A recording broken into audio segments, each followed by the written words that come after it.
ตัดเข่าพี่น้องเอ้ยฝนตก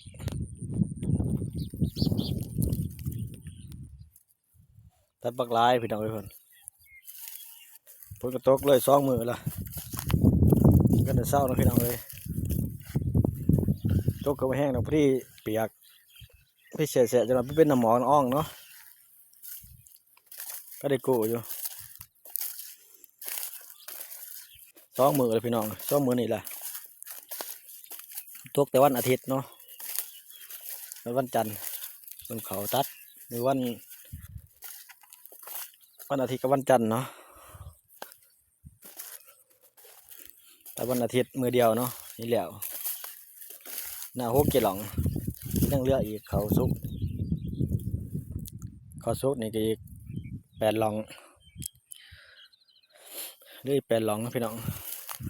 หน้าแคมบานนะพี่น้องเอ้ยหน้าเสาเขาเนาะตัวนี้เขาเรียบวงคนเขาเป็นละนี่เลยพี่น้องเอ้ยคนก็ได้กูบัวใดนะพี่น้องฝนตกแห้ง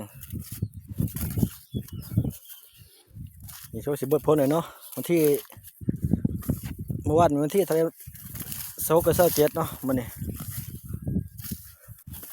มันสิบเบิดพ้นเลยพี่น้องเอ้ยบัดนี้พอมึงเบิ่นสิบกูได้ว่าเบิ่นเนาะตกแห้งเลยทีมเขาเลยพี่น้องเอ้ยไล่สอบเติมไว้นี่ตัวมันสุกเริ่มงอยน้ำพี่น้องเอ้ย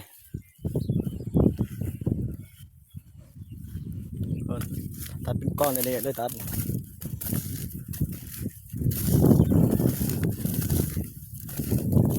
มาเบิ่นผ่าพ้นไปเป็นใจหายฮะก็จะได้กู้เนาะ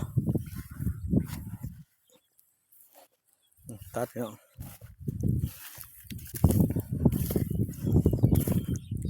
บนหน้าเสือเนาะพ้นจะตกยามนี้เนาะพี่น้องตกกับบ่แห้งดอกก็พอดีกู้ยากเขาก็บ่แห้งพอดีกู้ยากเนาะแต่ว่าซ้ำหลองก็แค่อยู่พอได้มันแล้วเอาขึ้นไว้พอได้ตากพอได้ยังอันนี้มันหลายหลองพี่น้องเอ้ยผมมีบอลสิตากเนาะจะปลาฆ่าให้หน้าแหละตาพ้น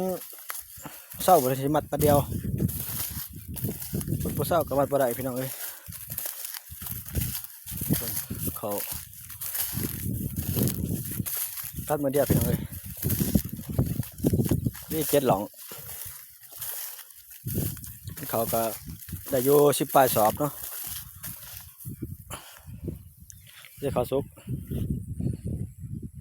โอเคเพื่อนเนาะยังคึมเลยพ้นกันเลยเจ้าสบายดี